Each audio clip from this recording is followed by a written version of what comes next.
అందరితో తెలివిగా మాట్లాడడం నేర్చుకోండి. లేకపోతే చివరికి జరిగేది ఇది.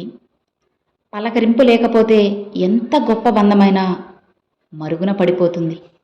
అందుకే మీకు ఎంత తీరిక లేని పనులున్నా సరే, మన అనుకునే వాళ్ళ కోసం కాస్త సమయాన్ని కేటాయించండి. ఏమీ జరగకుండానే కథగా అల్లే మనుషుల మధ్య నిజంగా బ్రతకడం కూడా తప్పే. అవసరాన్ని బట్టి మనుషులు ఎప్పుడైతే అవసరం తీరిపోతుందో మనతో మాట్లాడే విధానం కూడా మారిపోతుంది. ఇది ముమ్మాటికి నిజం. ఎవరు ఎంత అందమైన వేషం వేసినా కాలం వారి వారి నిజస్వరూపాలను అలానే గుణాలను ఎప్పుడో ఒకప్పుడు ఏదో విధంగా బయటపడేలా చేస్తుంది. కాస్త వేచి చూడండి. జ్ఞాపకాలు అనేవి చాలా గమ్మత్తైనవి. కొన్నిసార్లు వద్దన్నా సరే వదలకుండా ఆనందాన్నిస్తాయి. మరికొన్నిసార్లు వెంటపడి మరీ కంటతడి పెట్టిస్తాయి. నిజమే కదా? బరువులు మోసే మనిషి కన్నా ఆలోచనలు మోసే మనసుకే భారం ఎక్కువ. అబద్ధం అందంగా ఉన్నా సరే, నిజం కఠినంగా ఉన్నా, నిజం ముందు అబద్ధం ఎప్పుడూ కూడా ఓడిపోవాల్సిందే. కాకపోతే దానికి కాస్త సమయం అనేది పడుతుంది. అప్పటి వరకు ఓపికతో ఎదురు చూడాలి. అపార్థం చేసుకొని నిందించే ప్రతి ఒక్కరికి కూడా మనం సమాధానం చెప్పాల్సిన అవసరం లేదు. అర్థం లేని మాటలకు బాధపడకూడదు అని మన మనసుకు మనం ధైర్యం చెప్పుకుంటే చాలు. ఇక జీవితంలో కొన్నిసార్లు ఒంటరిగా నడవాల్సిన సమయము రావచ్చు. అది చాలా కష్టంగా కూడా ఉంటుంది.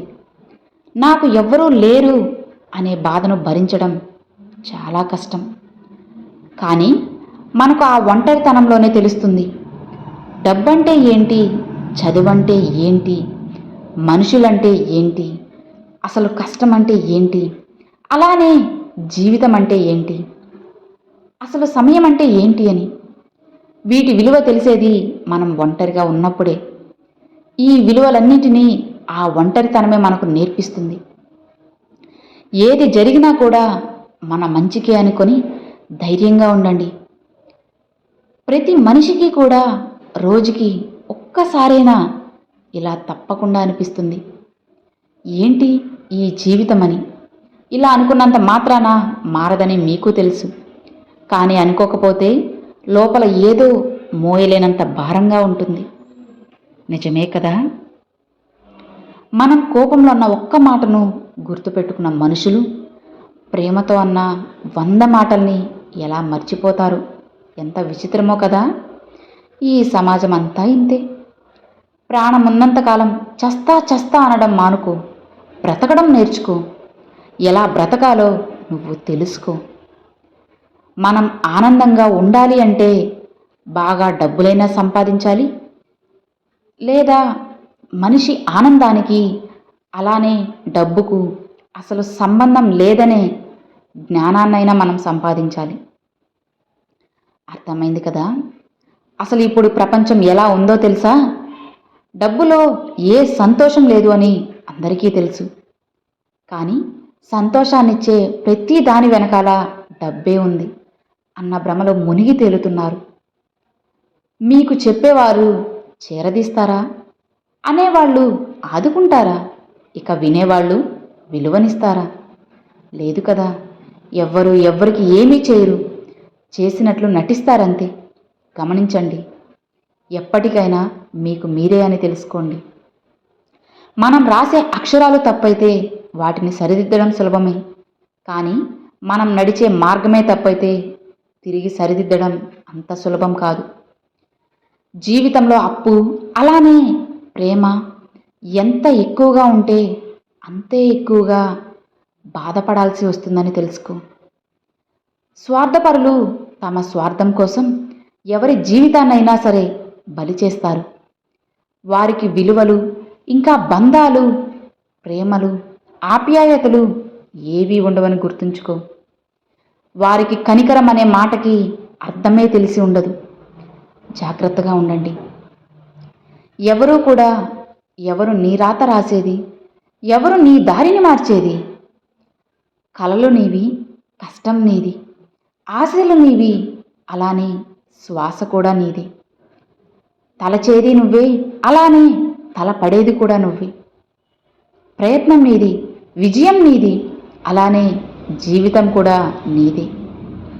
కోపడడం, అలానే అలగడం, ఈ రెండు గుణాలు ఉన్నవాళ్ళు మీ జీవితంలో ఉంటే వారిని ఎప్పటికీ వదులుకోవద్దు. ఎందుకంటే వారికి నటించడం రాదు. ఒకరి వ్యక్తిత్వం మనసుని హద్దుకున్నప్పుడే ఒక బంధం ముడిపడుతుంది.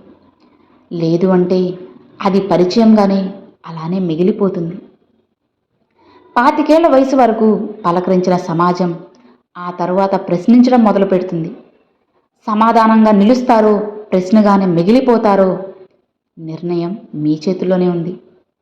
ఒక మనిషి యొక్క బాధ ఏంటో తన ఒంటరితనానికి అర్థమవుతుంది. చెయ్యడానికి ఇష్టం లేని పని కూడా మనం అడిగే తీరును బట్టి చెయ్యాలనిపించాలి. అర్థమైంది కదా?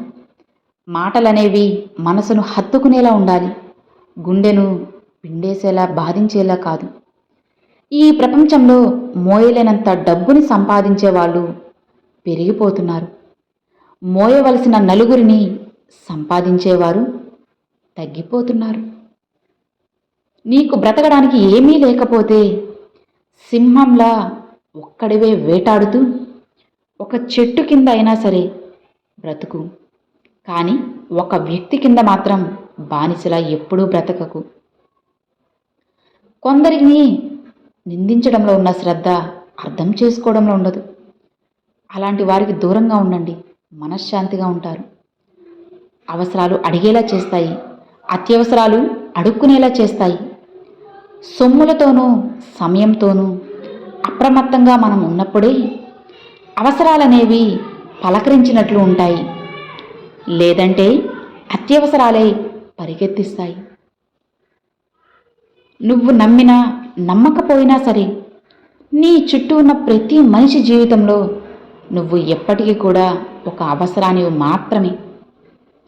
దేని అర్థమైనా సరే అర్థం చేసుకునే మనిషిని బట్టి దాని అర్థమే మారిపోతుంది. నిజమే కదా? కలిసి నువ్వు ఉండాలి అంటే విపరీతమైన ప్రేమ ఉంటే సరిపోదు. అంతకు మించి అర్థం చేసుకునే గుణం ఉండాలి. గొడవలు వస్తే సర్దుకుపోయే తత్వం నీలో ఉండాలి. గుర్తుంచుకో, అప్పుడే నీ బంధం బలపడుతుంది. అర్థమైంది కదా? Thanks for watching friends.